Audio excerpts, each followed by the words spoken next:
আজকে যে বলছি দীঘার জগন্নাথ দেবকে নামানো হলেই বলবো আমি অযোধ্যার শ্রীরামচন্দ্রের সঙ্গে প্রতিযোগিতায়। ওই যে বললাম যত ধর্মস তত জয়। এই ধর্মের জয় পরাজয় আজকালকার দিনে তো আর যুদ্ধক্ষেত্রে তীর ছুঁড়ে সামনাসামনি রথে চড়ে হয় না। শেষ পর্যন্ত যুদ্ধের জয় পরাজয়ের মীমাংসা হয় ইভিএম মেশিনে। শেষ পর্যন্ত জনতা জনার্দন ঠিক করে। এই জনতার সঙ্গে কি বিশ্বাসঘাতকতা, কি তঞ্চকতা আমাদের শাসকরা করছেন। নরেন্দ্র মোদীর অযোধ্যার জবাবে মমতা ব্যানার্জি নিয়ে আসলেন দীঘার জগন্নাথ দেব। অনেক প্রশ্ন উঠেছে, গতকালও আমরা আলোচনা করেছি, আমাদের এখানে অন্য বিশিষ্ট সাংবাদিকরা ছিলেন। সরকারি অর্থে মন্দির বলা হচ্ছে জগন্নাথ ধাম সংস্কৃতি চর্চা কেন্দ্র। জগন্নাথ ধাম তো পুরীতে, তার সঙ্গে দীঘার কি সম্পর্ক? তিনি নাকি দীঘা হয়ে পুরী গেছিলেন। ইতিহাস মানে সম্পূর্ণ ভ্রান্ত। কৃষ্ণদাস কবিরাজের লেখা আছে শ্রীচৈতন্যের যে যাত্রাপথটা বাংলা থেকে ওড়িশার পুরীতে ছিল, সেটা বর্তমান ঝাড়খণ্ড হয়ে গেছিল। আজকের দীঘা বা তার কাছাকাছি অঞ্চল সম্ভবত তখন অগম্য ছিল। কিন্তু ওই যে শাসক ইচ্ছে করলে ইতিহাস তৈরি করতে পারেন। নরেন্দ্র মোদী বলেছিলেন তক্ষশিলা হচ্ছে বিহারে। শাসকের ইচ্ছা ইতিহাস তৈরি হতেই পারে। রাষ্ট্রের সঙ্গে নাগরিকের সম্পর্ক, আধুনিক রাষ্ট্রের সঙ্গে আধুনিক নাগরিকের সম্পর্ক নিয়ে আমরা কথা বলছি, যে পরিমণ্ডলে আমরা বাস করি, তা নিয়ে তো অনেক চর্চা, অনেক লেখাপড়া আছে। ত্রয়োদশ শতাব্দীর গোড়াতে ইংল্যান্ডে প্রথম ম্যাগনা কার্টা তৈরি হলো কিং জনের আমলে। ম্যাগনা কার্টা প্রথম বলল মানুষের কিছু নির্দিষ্ট অধিকার আছে। মানুষ রাজার সঙ্গে, শাসকের সঙ্গে, রাষ্ট্র কথাটা তখন আসেনি, সেই কনসেপ্টটা তখন আসেনি। মানুষ শাসকের সঙ্গে একটা নির্দিষ্ট সম্পর্কে আবদ্ধ। সে সম্পর্কটা কৃতদাসের সঙ্গে প্রভুর সম্পর্ক নয়। মানুষের কিছু অধিকার আছে। এটা ত্রয়োদশ শতাব্দীতে, আজ থেকে 800 বছর আগে ম্যাগনা কার্টা প্রথম বলল। তারপর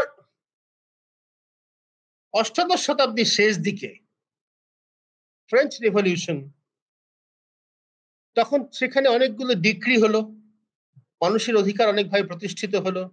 রাজার অধিকার, রাষ্ট্রের অধিকার, চার্চের অধিকার, ফোর্থ এস্টেট যার জন্য বলা হয়। কেন আর সংবাদ মাধ্যমকে কেন ফোর্থ এস্টেট বলা হয়? আমরা আমাদের নাম কেন ফোর্থ পিলার?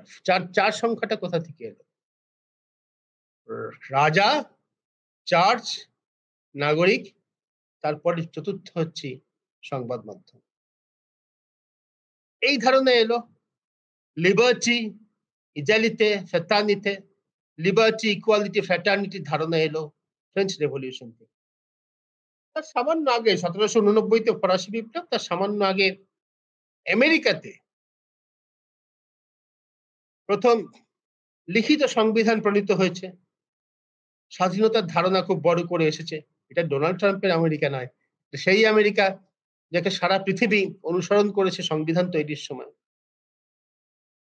সেখানকার সংবিধান প্রণেতাদের অন্যতম টমাস জেফারসন, তিনি খুব নির্দিষ্ট করে 19বিংশ শতাব্দীর একদম গোড়াতে সেপারেশন ওয়ালের কথা, একটা দেয়ালের কথা বললেন।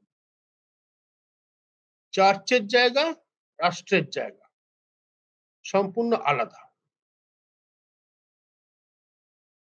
মানুষের দৈনন্দিন অধিকার, খাওয়া পড়া, বেঁচে থাকা, তার আইনের শাসনের অধীনে থাকা রুল অফ ল দ্বারা নির্ধারিত হবে। আইনের শাসন ঠিক করবে মানুষ কিভাবে থাকবে না থাকবেন, কিভাবে আচরণ করবেন, কোনটা অপরাধ, কোনটা নয়, কোনটা ন্যায়, কোনটা অন্যায়, কোনটা শাস্তিযোগ্য অপরাধ। এটা ঠিক হবে কিছু নির্দিষ্ট বিধির দ্বারা, লিখিত বিধির দ্বারা। কোনো ধর্ম প্রচারক হঠাৎ একদিন মনে করলেন যে এটা ঠিক, এটা ভুল, অমুককে শাস্তি দেবো, অমুককে দেব না, এভাবে চলবে না। এই যে দীর্ঘ পরম্পরা, মানুষের অধিকার প্রতিষ্ঠার দীর্ঘ পরম্পরা, তার সূত্র ধরে এসেছে আমাদের ভারতের সংবিধান। পৃথিবীর দীর্ঘতম সংবিধান, মনে রাখা দরকার। American constitution, French constitution, British constitution যেটা না লেখা, সুইজারল্যান্ডের কনস্টিটিউশন, বাকি এবং এই ম্যাগনা কার্টার মতো বহু ডিক্রি, বহু জ্ঞান, বহু মানুষের প্রজ্ঞা, সেগুলো থেকে একেবারে নিংড়ে নিংড়ে মধু আহরণ করে আমাদের পবিত্র সংবিধান, এটা আমার এবং ফোর্থ পিলার উইথ দ্য পিপলের পবিত্রতম গ্রন্থ, সেটা রচিত।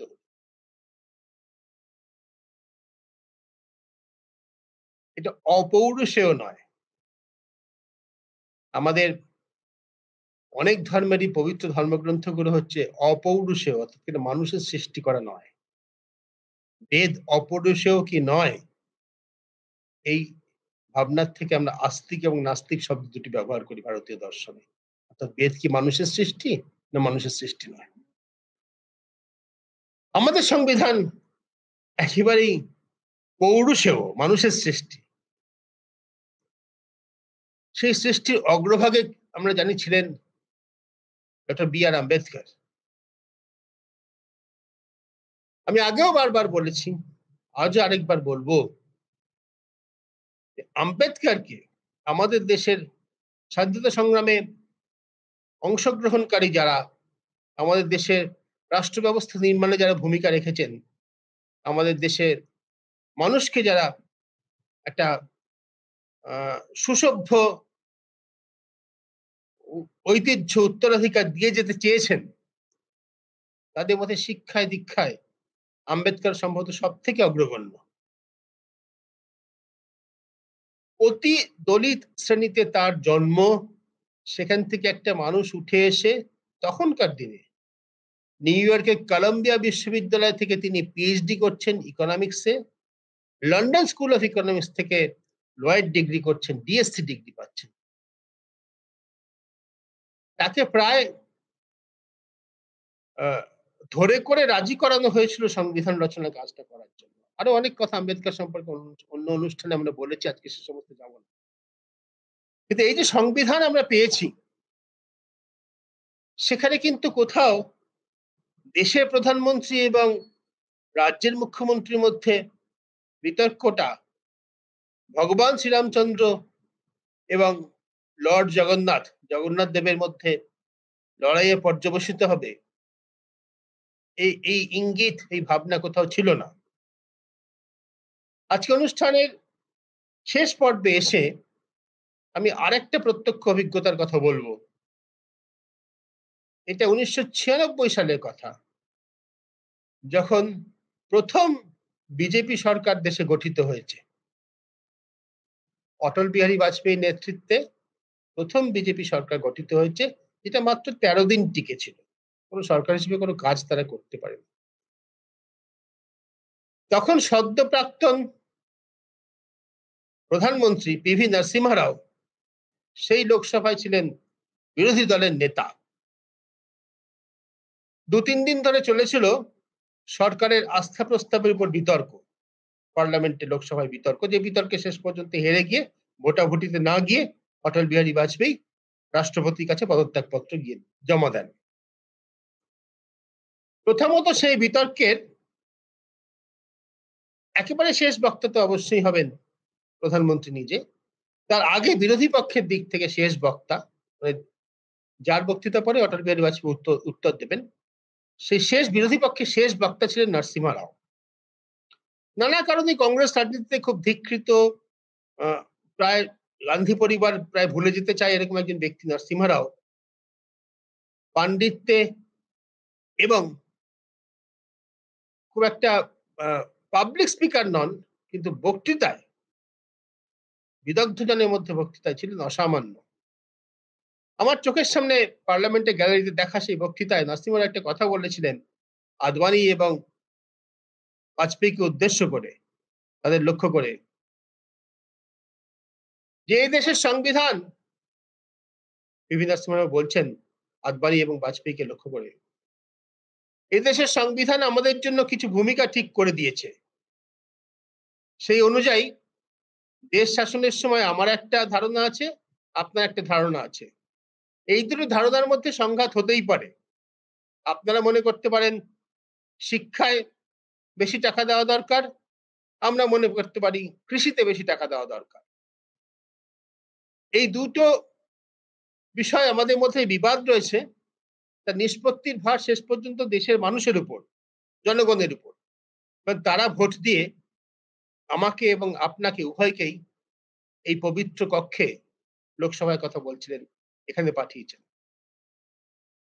ওই শিক্ষা, তা কৃষি, মহাকাশ গবেষণা, তা দারিদ্র দূরীকরণ, এইসব বিষয় বিতর্কের অবকাশ সংবিধান অনুযায়ী আছে এবং সেটা ঠিক করার জন্য আমরা এখানে রয়েছি, আমরা তর্ক করব, দেশের মানুষ সেই জন্য আমাদের পাঠিয়েছে।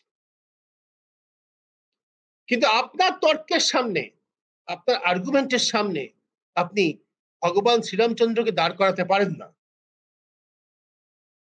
তার কারণ ভগবান শ্রীরামচন্দ্র আমারও ভগবান।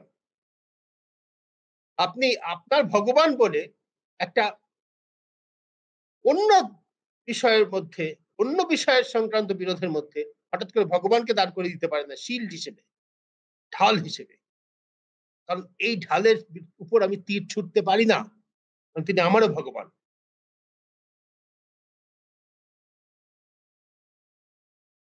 কথাটা চিরকাল মনে রাখার মতো। এই ধর্মভিত্তিক সমস্ত রাজনীতি, বাকি সমস্ত কিছু যেগুলোকে এতক্ষণ আমি শব্দটা উচ্চারণ করছি, সেকুলার,